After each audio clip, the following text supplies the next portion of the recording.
muchacho va, había un puente de madera, un muelle, y el muchacho, como todos los días, fue y se tiró, y estaba nadando como sin nada, como un pez de agua dulce, como decimos, en el lago que él estaba acostumbrado desde que nació. De un momento a otro, la madre ve como que el muchacho algo lo jala para abajo. Ella está acostumbrada a que el muchacho tiene una buena respiración, que la desarrolló ahí, y la señora se queda tranquila, porque el muchacho dura mucho aguantando la respiración. Cuando pasan unos minutos y ella no ve que ese muchacho sube, esa señora lo tiró todo, trastes y todo, y salió decaritada al muelle de madera. Cuando llega al muelle, el muchacho lo tiene un cocodrilo agarrado al muchacho. Todavía no se sabe cómo un cocodrilo de ese tamaño pudo entrar a ese lago, pero llegó. Y el muchachito está luchando, agarrándose del muelle de madera, hermano. Pero lo tiene mordido el cocodrilo, lo tiene agarrado. La madre ve al muchacho y lo agarra por los brazos. Entonces se da la lucha entre la bestia y la madre. La bestia y la madre. Eso sí, esa madre la hubiera arrastrado mejor y muere con el muchacho, pero no lo suelta, no suelta a su hijo. Hermano, por fin ella pudo más y se lo sacó de la mandíbula al cocodrilo. Eso llenó las noticias, fue la prensa, fueron los periodistas allá a ver lo que el cocodrilo le había hecho al muchacho. Pero sucede que cuando la madre lo iba a sacar de las fauces del animal, él arañó a su mamá con las uñas. Usted sabe, forcejeando por agarrarse de su madre, y le creó unas heridas en el brazo sin querer, forcejeando. Y cuando iban los periodistas donde él, mira, tenemos gran deseo de ver las heridas que te provocó el cocodrilo. Levántate las piernas para ver, queremos fotografiarte, queremos filmarte. Y ese muchacho le dijo, no, las heridas mías no importan. Las que tiene mi madre en los brazos es las que yo quiero que ustedes documenten. Esas son las heridas que yo quiero que ustedes vean. Porque esa madre fue la que me salvó. Mis heridas no importan. Pregúntenle a ella lo que ella tuvo que hacer por salvarme. Y cuando veía al hermano Juan, hermanos, me acordaba de esa historia que fue verídica aquí. Fue verídica, hermano. El muchacho no se le nubló el entendimiento, no. No es mis heridas, vayan a ver a mi madre. Si no hubiera sido por ella y por esos arañazos, yo no estuviera aquí, ahora mismo frente a ustedes. Bendito sea el nombre del Señor. Juan J. Dila puede decir lo mismo. Si no hubiera sido por la misericordia del Señor, hermano, hay ángeles a las órdenes de Dios para cuidar a los hijos de Dios, valga la redundancia, para asistir y cuidar a los redimidos de parte del Señor. Así que no se sienta solo en ninguna circunstancia, en ninguna situación. Hermanos, voy rápido. Ojalá el ministerio, el rey te mandó llamar, vengan aquí a hacer una presentación. Es el ministerio donde Sori va. Hermano, ese basurero casi alcanza la dimensión de un estadio. Ese basurero. Y de esa basura viven las familias. Cuando esa muchacha fue a llevar el reporte allá a la iglesia bíblica, yo casi me echo a llorar. Un niño, como de 12 o 13 años, encontró unas tripas de pollo que tenían como 4 días ahí. Mami, ya tenemos para comer. Mis hermanitas y yo. Mami, muerto de alegría. Unas tripas de pollo, hermano, descompuestas. Hermano, hay que ir ahí. Pero hay que tener un corazón bien puesto, como dijo Zoraida. A mí no me lamenta decirle a ustedes, yo me eché a llorar, hermanos. Los niños andan con las moscas aquí, mira, con ese basurero. Por eso Zoraida hablaba de los microbios y las cosas, que hay que orarle al Señor. Cuando uno va comandado por Dios, Dios respalda, hermano. Yo estoy seguro de eso, que el Señor respalda. Porque el Señor dijo, no te dejaré ni te desampararé. Pero hay que tener estómago. Aquella vez le hicimos una comida con la iglesia local allí. Y esos niños se volvieron locos, devoraron la comidita. La devoraron. Y cuando ellos supieron que se permitía otra vez otra ronda, esos muchachos, mírense. Pero niños y madres preciosas. Yo quisiera que ustedes tuvieran una experiencia algún día allá en Nicaragua. Zoraida, yo sé que la iglesia va a cooperar. Yo sé que este ministerio va a tocar corazones aquí. Yo lo sé. Porque ellos van a pensar en esas familias que viven de la basura. Hermano, aquí estamos en la gloria. En la gloria estamos nosotros. esos muchachos metiendo sus pies en ese basurero. Todos los camiones de Managua, ahí que van echando basura. Y cuando ese calor arrecia, ya usted sabe el mal olor que hay allí, cómo andan. Pero hermano, el ministerio se llama El Rey te mandó a llamar. Y es un ministerio precioso. Y yo quisiera que la iglesia dijera presente. Ya Sori puede contar con una ayuda personal mía también para ese ministerio. Apóyelo, hermano, apóyelo. Que Dios le va a bendecir grandemente. Gloria al Señor. ¿Decía Soraya? Sí. Hay que orar por los viajes de Zoraida, que ella ya lo mencionó, no voy a llover sobre mojado, pero hay que orar por el aniversario de la iglesia también, que ya es en agosto, a finales de agosto, sí. Y perdón, Zoraida, perdón, antes de que se me vaya el hilo, porque el pastor se le va en carretera algunas veces. Qué bueno que Juan está ahí, porque Juan le mete un tiro acá. Que para hoy hay pautado una reunión de damas también para esta tarde. Sí, eso era Zoraida. Ok, hay una reunión. No se vayan, quédense, que es importante lo que se va a tratar. Dime, Zoraida. Queremos saber cuándo se va a Repita la fecha. 9 de agosto. 9 de agosto, mis hermanos. ¿Hay tiempo para Sí. Sí, hay tiempo, mis hermanos, todavía. Hay tiempo. Así, amados, vamos a abrir la Biblia. Vamos a abrir la palabra del Señor. 3 milagros maravillosos que hablan de nuestra resurrección. 3 milagros maravillosos que hablan de nuestra resurrección. Bendito sea el Señor para siempre. Y vamos a viajar a la carta a los tesalonicenses, en su primera epístola, que le dirigiera el apóstol Pablo. La ciudad se llamaba Tesalónica. Por tanto, a sus habitantes se les llamaba tesalonicenses.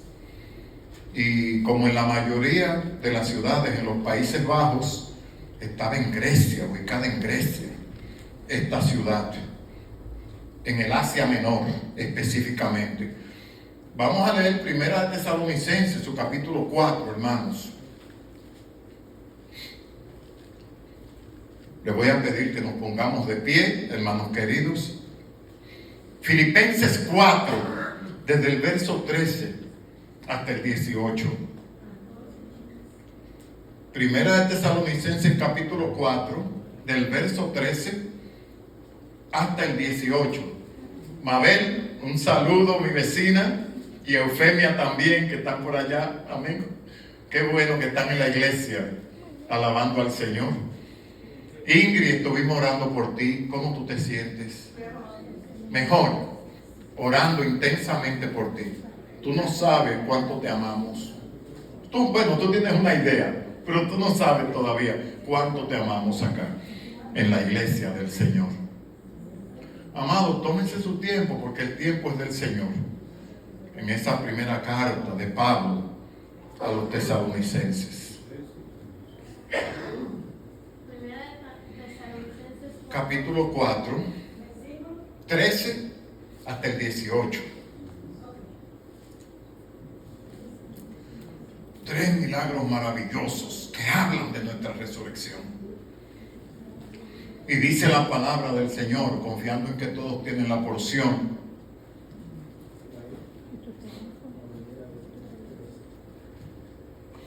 Ok. Primera de Tesalonicenses 4, del 13 al 18. Todavía oigo hojas. Alabamos al Señor siempre.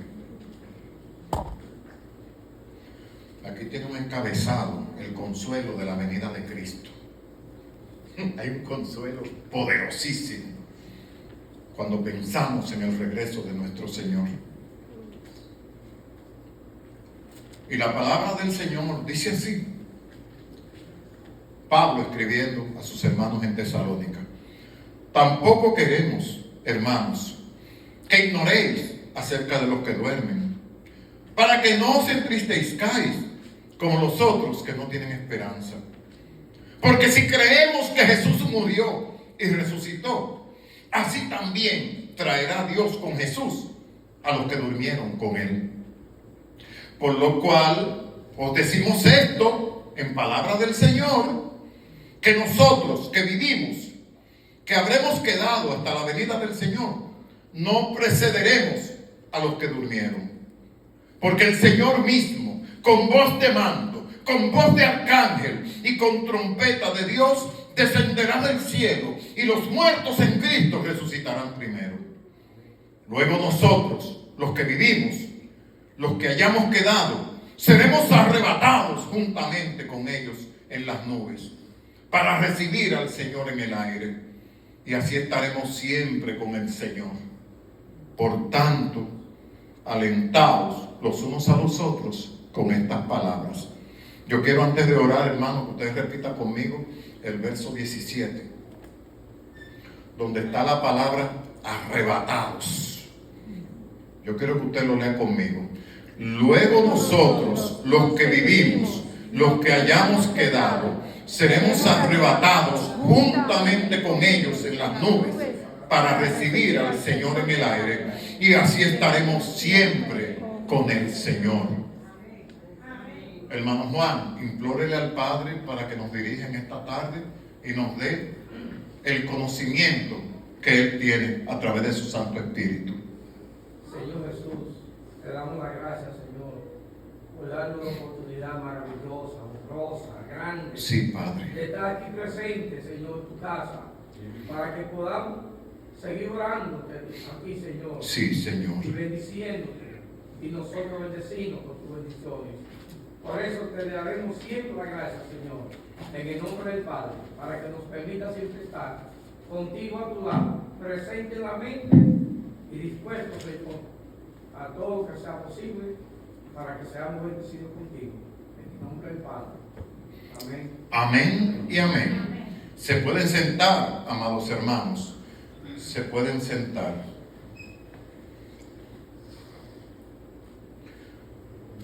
Dice los que duermen. Pablo se está refiriendo a los tesalonicenses que ya habían muerto de manera física. Los que duermen, dice el apóstol.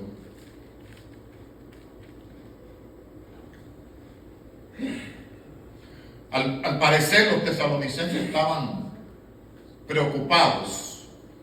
Ya habían dado su vida a Cristo, pero querían saber qué beneficios podían obtener los que ya murieron. ¿Tú ves? Es como nosotros tener nuestros parientes, y la hermana Joaquina o cualquier hermano, Ramona, que me diga: ay, hermano Leo, mi hija falleció, pero yo quisiera saber qué dice la Biblia para ella, qué beneficio hay, porque ella murió en Cristo. Así estaban los tesalonicenses preocupándose. Y Pablo no se anda con rodeo. Pablo va directamente al grano. Los muertos en Cristo resucitarán primero, dice Pablo. Luego nosotros, Pablo refiriéndose a su persona, porque Pablo creía que el Señor regresaría en su tiempo. Luego nosotros, los que vivimos, seremos arrebatados juntamente con ellos en el aire.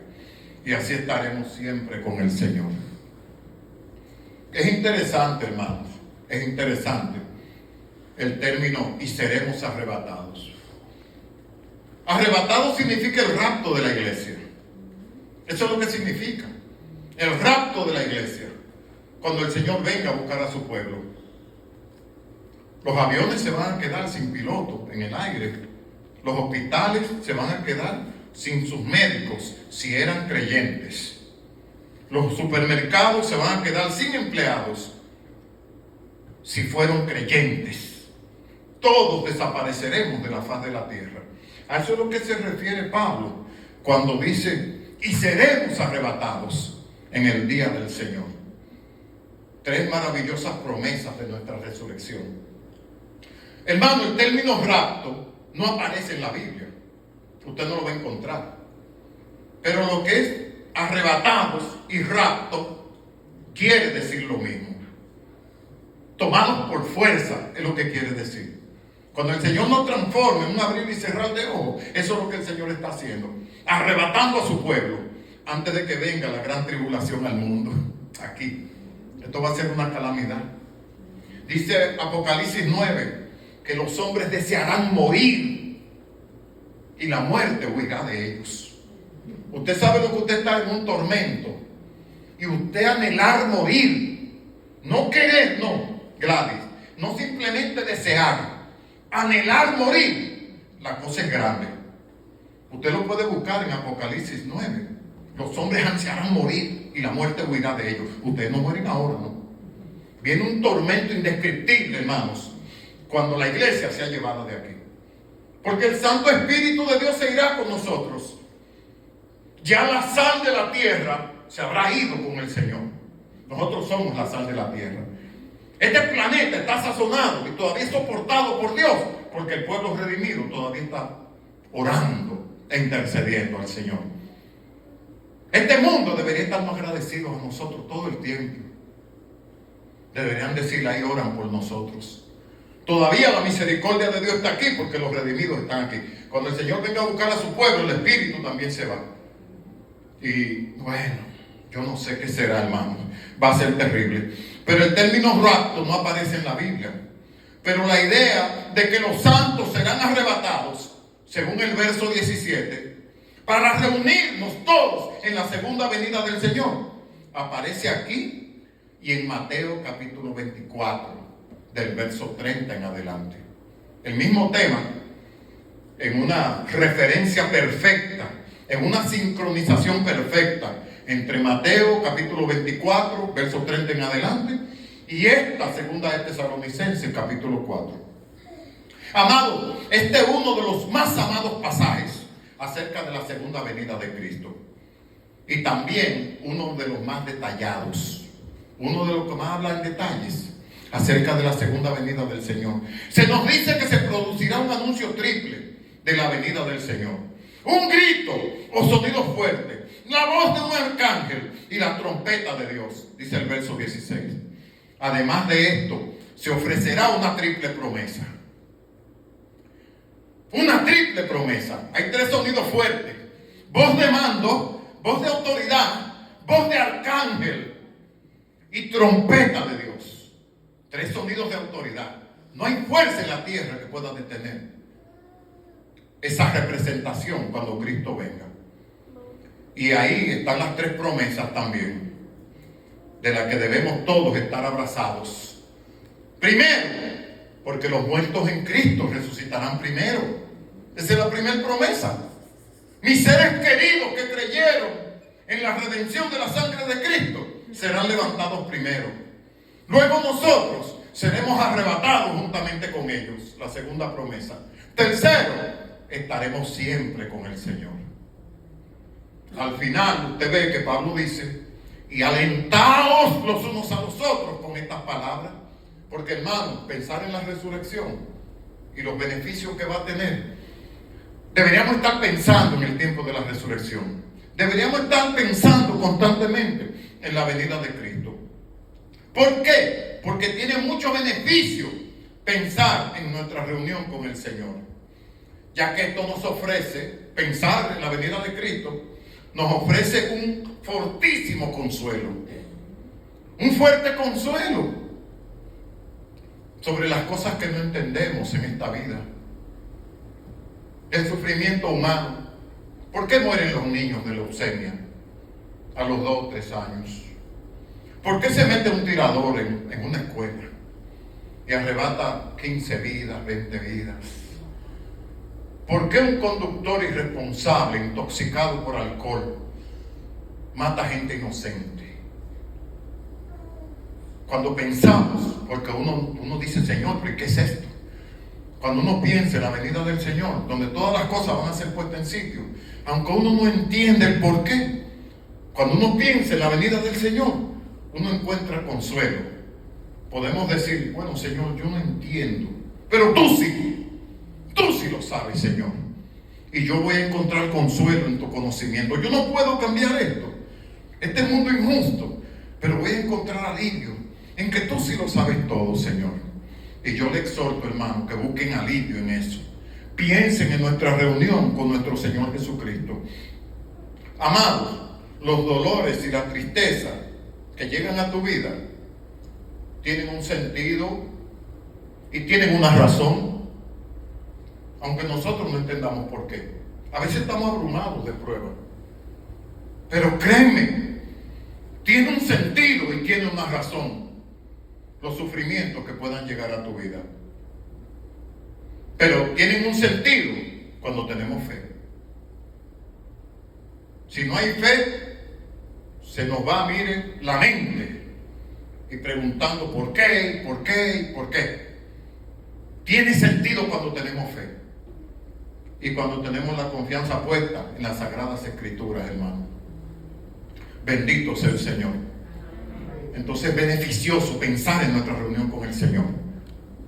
No por los beneficios futuros, porque ya no tendremos artritis allá, ya no moriremos de viejo allá, ya los hospitales no nos van a ver la cara a nosotros, allá no habrán cementerios, allá no habrán cárceles, allá en la reunión con el Señor seremos transformados, hermanos. La palabra lo dice y yo le creo a la palabra de Dios, yo le creo a la palabra de Dios, pero no es por el beneficio futuro, hermanos, es por el beneficio inmediato que nos da el consuelo de pensar en la venida del Señor. Hace algunos años, hermanos, unos jóvenes de una iglesia fueron a participar de un congreso. Y asocie eso que yo le voy a decir a las cosas que no entendemos. Cuando llegue el dolor, cuando llegue el sufrimiento, que no entendemos, que no le encontramos sentido. Piensen eso mientras comparto con ustedes esta historia verídica. Estos jóvenes eran el coro de la iglesia. Iban a participar de un congreso al sur del país, en Sao Paulo, Brasil. 40 jóvenes, 40 vidas valiosas iban a ir ese fin de semana a ese congreso en Brasil. Y el sábado por la noche, ya finalizó el congreso, cuando ellos iban para sus casas de vuelta, el autobús donde ellos venían chocó con un camión lleno de materiales de construcción. Pero los jóvenes cantaban coros. 22 jóvenes murieron, hermano. 22 jóvenes murieron. Y testifican que murieron cantando himnos y cantando coros al Señor. Al día siguiente, un periódico publicó la noticia con las siguientes preguntas. ¿Dónde estaba Dios cuando sus hijos cantaban? Para alimentar la incredulidad y el rencor de la gente. ¿Dónde estaba Dios cuando sus hijos cantaban? ¿Por qué no los libró? Usted ve lo que yo le decía de las cosas que no entendemos, pero que en las Sagradas Escrituras podemos hallar consuelo y la satisfacción en nuestro regreso con el Señor. 22 familias, hermanos, se quedaron lidiando con su dolor. 22 familias. Y es que el dolor y el sufrimiento, hermanos, son un misterio. ¿Usted sabía eso? No hay que ser malo para sufrir. No hay que ser malo. Jesucristo dijo que la lluvia que Dios manda a la tierra cae sobre ¿quién? Sobre justos e injustos, sobre buenos y malos. Sí, eso me dice el Señor. ¿Qué me está diciendo Jesús? Que los buenos y los malos nos vamos a mojar en algunas situaciones de la vida. La ventaja nuestra es nuestra esperanza. Pablo dijo, no se entristezcan como los otros, que no tienen esperanza. Eso dijo Pablo. Y esta familia sufría, hermano. Pero con un dato interesante, una de las que murieron había sido bautizada hace apenas 6 meses. Una de las muchachas que murió. Bautizada en contra de la voluntad de sus padres. Y hacían 6 meses apenas que había sido bautizada. El día de su bautismo, el padre le dijo, mira, olvídate que yo soy tu padre y que tú eres mi hija. Le dijo el padre, palabras amargas, cuchillos le lanzó. Para mí la cosa más terrible es ver cómo tú traicionas la tradición de tus padres. padres, la tradición de tus abuelos y de tus bisabuelos, le dijo el papá a ella. Palabras fuertes, palabras como cuchillos. Sin embargo, la muchacha de 22 años, conforme al número de los que murieron, la muchacha de 22 años, la reacción de su padre no la sacudió. ¿Usted sabe por qué se mantuvo firme en Cristo? Porque su conversión fue real. Yo le he dicho a ustedes con frecuencia, hermanos, que una cosa es confesar y otra cosa es convertirse al Señor. La muchacha siguió firme a pesar de los cuchillos que el padre le lanzó. Su conversión fue real. La Biblia dice que muchos serán los llamados y pocos los escogidos. Esto no es cuestión de un entusiasmo momentáneo, es cuestión de carácter, lo hemos dicho otras veces, es cuestión de decisión. Y esto de que muchos serán llamados y pocos los escogidos, usted lo ve en Mateo 22:14, hermanos. Y la muchacha, cuando se convierte, se da una transformación preciosa en ella. Se vuelve una muchacha cariñosa y dulce. Pero sus padres no estaban interesados en sus afectos. La habían desheredado a la muchacha. No querían saber de ella, a pesar del amor que ella quería compartir con ellos. Sin embargo, la noche que van a salir al Congreso, la muchacha se quiere despedir de su padre. Le quiere dar un beso a su papá. El padre le dice: ¿por qué vienes a despedirte? Cuando tú te metiste en esa iglesia, cuando tú te bautizaste con ellos, tú a mí no me dijiste nada. ¿Para qué viniste a despedirte? Porque tú haces al fin de cuentas lo que a ti te da la gana. Le dijo el padre a la muchacha. Sin embargo, la muchacha le dijo: pero papito, yo he venido a darte un beso. Le dijo la muchacha. Oiga, qué ternura. Yo he venido a darte un beso. Y cuando se acercó para besarlo, el padre viró el rostro, la despreció y no recibió el afecto que ella quería darle. No quiero nada de ti. Esa fue la respuesta del padre. Mire la lucha de esa muchacha. Y en el camino a casa, la muchacha muere. Muere en el accidente, la muchacha, de regreso a su casa. Usted sabe, amados, que los hijos de Dios también morimos en accidentes. Hay gente por ahí prometiendo cosas que las Sagradas Escrituras no prometen. Hay gente que dice: conviértete a Cristo y toda tu vida va a ser un color de rosa. No se pueden hacer ofertas que Dios no ha hecho en la Biblia. Cristo nunca hizo ofertas, hermano, que no pudiera cumplir. Eso es lo que a mí me agrada de ese gran líder, de ese hijo de Dios. Pero los hijos de Dios también morimos en accidentes, hermano. También, recuérdense lo que yo les dije, de que la lluvia cae sobre justos e injustos. Eso se refiere también a las circunstancias de la vida. Mateo 5:46. La lluvia cae sobre justos e injustos. 22 féretros para recibir sepultura.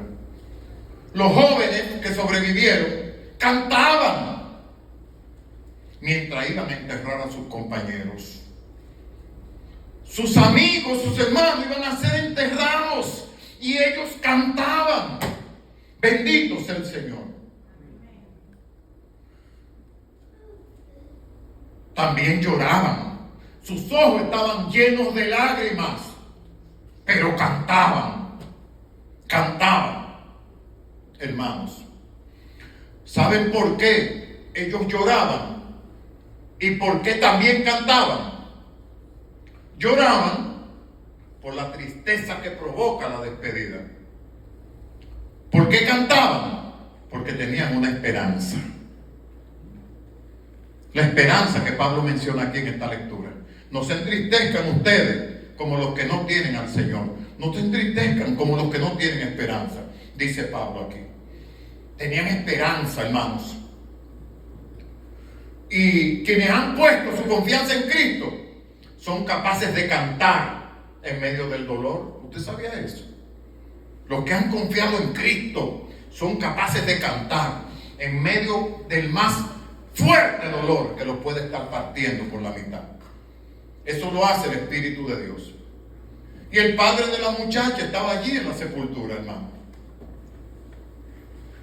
Estaba allí. Estaba destruido el padre. Estaba fragmentado. Porque en el fondo, él la amaba entrañablemente a esa muchacha. Cuando le iban a enterrar, él se tiró al hoyo. Y dijo, quiero morir, quiero morir. Quiero irme con ella, dijo el padre. Y abrazado a la caja, le dijo, aquel viernes tú quisiste darme un beso. Yo no sabía que era el último, le dijo él a la muchacha en la caja. Perdóname, perdóname, porque yo te rechacé. El padre llorando ya, sobre un cuerpo que ya no lo puede escuchar. Ya pasan los asuntos del entierro y todos se van. Pero el padre queda al lado de la tumba de su hija. Destruido el hombre, no queriendo aceptar que su hija estaba allí, muerta. Entre los que se iban ya del cementerio, está una joven que era la mejor amiga de la muchacha. La que la llevó a los caminos del Señor, a la que la indujo al bautismo, a la que le transmitió la inspiración de amar la palabra de Dios y caminar con Cristo. Se iba también la mejor amiga de ella. Sobrevivió al accidente. Y cuando ella se va, mira hacia atrás y ve al padre llorando en la tumba de la muchacha.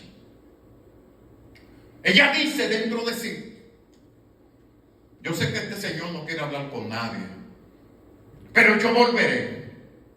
Yo volveré allá donde él está. Y así lo hizo. Y gloria a Dios que esa muchacha se devolvió. Bendito sea el Señor que esa muchacha se devolvió. Cuando va, se para frente al padre que está llorando, destruido. El padre levanta la vista y le dice, ¿qué quieres? Y la muchacha serena le dice, tu hija resucitará. Le dijo la muchacha. Tu hija resucitará. Hermano, un testimonio poderoso. Poderoso. Y créanme, está documentado. No es una historia que alguien se inventó. Eso ocurrió en Sao Paulo, Brasil, hace algunos años. Tu hija resucitará. Palabras poderosas. Le dice el padre, ¿cómo es eso que mi hija va a resucitar? Entonces la muchacha agarró la Biblia, aquí en Primera de Tesalonicenses, capítulo 4, del 13 al 18, y le dijo, se va a oír una voz de mando, voz de autoridad, como la voz tronante de un arcángel, y sonará la trompeta de Dios, y el Señor mismo descenderá del cielo, y los muertos en Cristo resucitarán primero. La muchacha con las escrituras, esto mismo que nosotros leímos aquí, se lo dijo ella al padre. O sea, no fue a hablar por hablar, no. Esa muchacha sabía las escrituras y se la abrió inmediatamente. Y vuelve y le dice, tu hija resucitará, le dijo al padre. ¿Sabes por qué resucitará? Porque murió en Cristo Jesús, le dijo. El padre estaba atónito, hermanos. Estaba atónito. Porque él no entiende estos asuntos de la resurrección. La Biblia dice que las cosas espirituales son locura para la gente. No la pueden discernir, no la pueden entender. Hay que discernirla como tratamos con Joaquín aquel miércoles, espiritualmente. Él dice, entonces mi hija va a resucitar. Quiere decir que la podré abrazar. Quiere decir que la podré besar. La muchacha le dice, yo no sé, Señor, le dijo. La muchacha sabia. Hay gente que en medio de un sentimiento tiran tremendas mentiras. No te preocupes, tú la vas a ver. La muchacha le dijo, yo no sé, Señor, si usted la va a ver. Yo no sé. Una muchacha muy firme en los caminos del Señor. Lo que sí le digo a usted que ella va a resucitar. Mi pregunta es, le dice la muchacha, ¿está usted en Cristo? Le dijo la joven a él. Si es así, usted la verá. Si usted está en Cristo, usted va a abrazar a su hija. Y usted va a vivir eternamente con ella.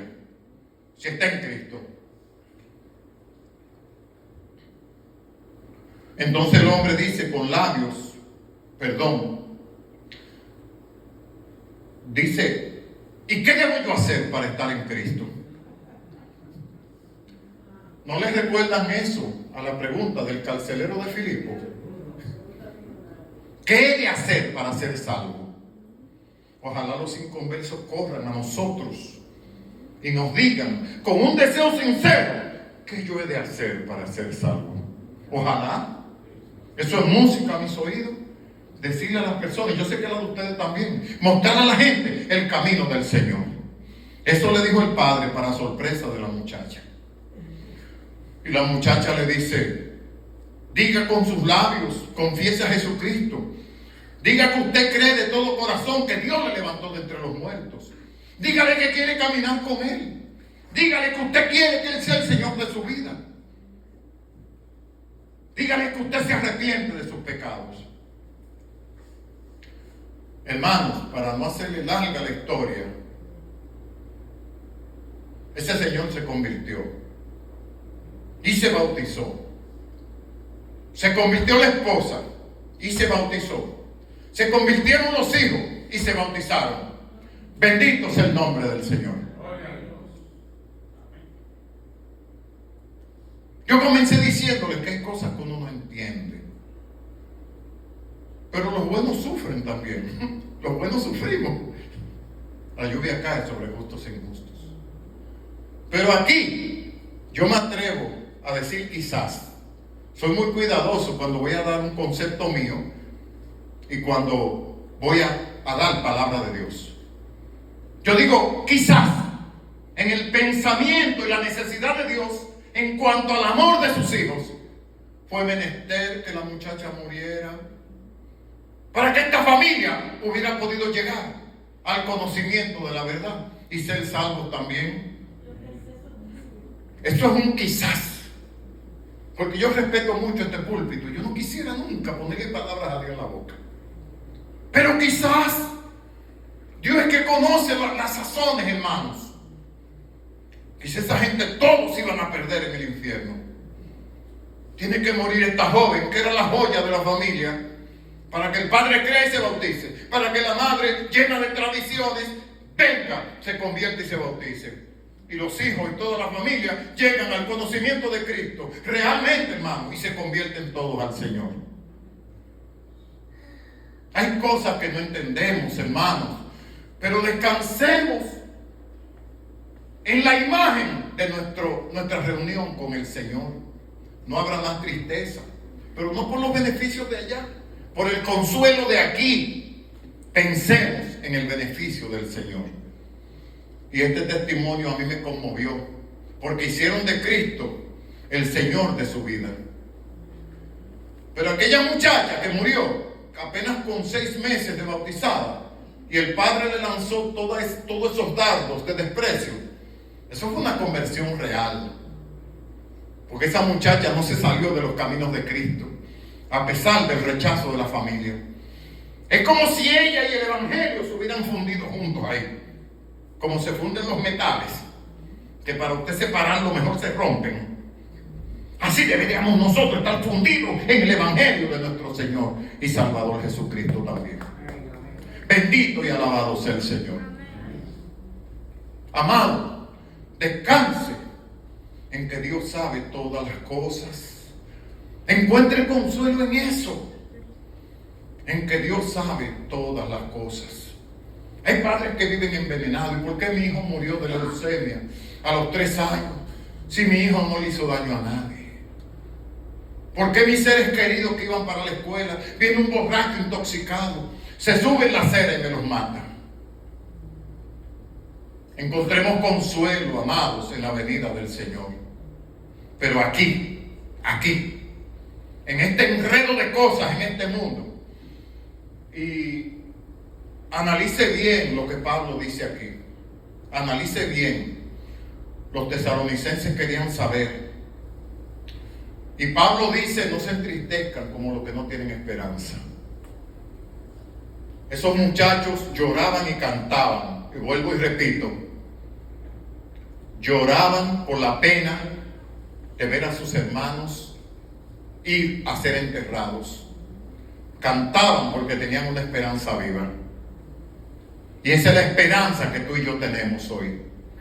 Esa es la esperanza, hermanos, cuando el Señor venga, lleno de autoridad. Ya Cristo no vendrá como el manso nazareno que andaba con unas sandalias en las calles polvorientas de Israel. Vendrá con voz de mando, vendrá con voz de arcángel y vendrá con trompeta de Dios. Ya Cristo vendrá a abrir los libros y a juzgar,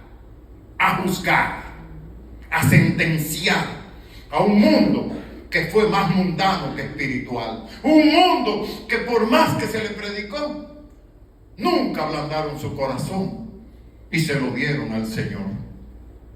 Entonces, hermano, abrace las promesas de Dios. Ahí están las 3 promesas. Los muertos en Cristo resucitarán primero. Luego nosotros seremos arrebatados juntamente con ellos en las nubes. Y tercero, estaremos siempre con el Señor. No es un día ni 2, no es un mes. Todo el tiempo vamos a estar con nuestro Señor. Porque Él lo prometió aquí en la palabra. Él dijo, no te dejaré, ni te desampararé, dice el Señor, sino que te sustentaré con la diestra de mi justicia, dice el Señor. Entonces, amado, usted quiere tener la victoria espiritual en este mundo tan terrible. Abrácese de las promesas de Dios. Abrácese.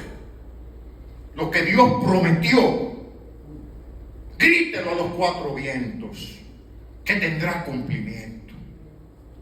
Créale a Dios. Cuando los demás no tengan consuelo en sus males, diga usted, bueno, eso no estuvo en mis manos. Y eso no es conformidad, eso es confianza en el Señor. Mueren niños constantemente de cáncer. Yo voy a confiar en el Señor. Yo voy a descansar en Él. Yo no puedo cambiar ni resucitar a estos niños. Voy a pensar en que Dios sabe el porqué de las cosas. Porque el que le diga a usted, hermano, que ha desentrañado todos los misterios del sufrir y de las tragedias, dígale mentiroso. Nadie ha podido encontrar las razones todavía de por qué la tragedia y el sufrimiento llegan a los seres humanos. Podemos tener una idea, podemos tener un concepto, hermano, pero nadie que le diga a usted que ha podido desentrañarlo todo. Que el Señor nos bendiga en esta tarde. Amén. Hermano, estar abrazado de las promesas de Dios garantiza si vamos a ser creyentes victoriosos o no. Las promesas de Dios deben ser como la ropa que cada día nos ponemos. Joaquina decía el viernes, que las escrituras deberían ser como la familia. Eso era Joaquina lo que usted decía, como la familia. Usted sabe que la familia es la familia.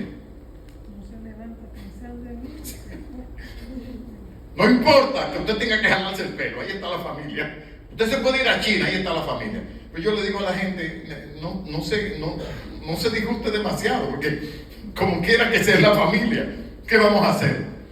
Pero las escrituras y las promesas de Dios deberían ser como la familia, como ella trae el viernes, en esa maravillosa mini conferencia que tuvo la hermana aquí, porque eso fue una conferencia, pero de altura. A mí me da pena los que se la perdieron, y era noche de damas. Pero yo vine y me llevé la tajada que las damas que no estuvieron, pues yo la aproveché, y ahí tengo mis apuntes. Que el Señor nos bendiga, hermanos queridos. Abracémonos de las promesas de Dios. Aquí, ahora. Aquí. No en la eternidad. Aquí. O si no, usted se va a volver loco con todo lo que pasa en este mundo. La vida no es justa. ¿Usted sabía eso? Pero Dios sabe por qué. Dios sí es justo. Y Dios tiene poder de cambiar las cosas en un santiamén así. ¿Por qué Él no lo hace? Las razones son de Dios. Y ahí yo me detengo. Pero descanso en que Él tiene razón. Otra cosa que le quiero dejar, hermano, el sufrimiento como yo empecé, que le llega a su vida, no es casualidad. No es casual, es un causal. Tiene una razón. Tiene una razón. La ventaja nuestra es que tenemos esperanza. Y no esperanza en una poesía, no una esperanza abstracta que no podamos tocar, una experiencia real, porque las promesas de Dios son reales. Puestos de pie, mis hermanos, puestos de pie.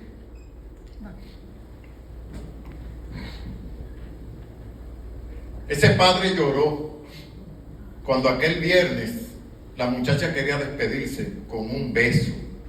Él no se imaginó que era el último beso, que ya la muchacha regresaría muerta del Congreso.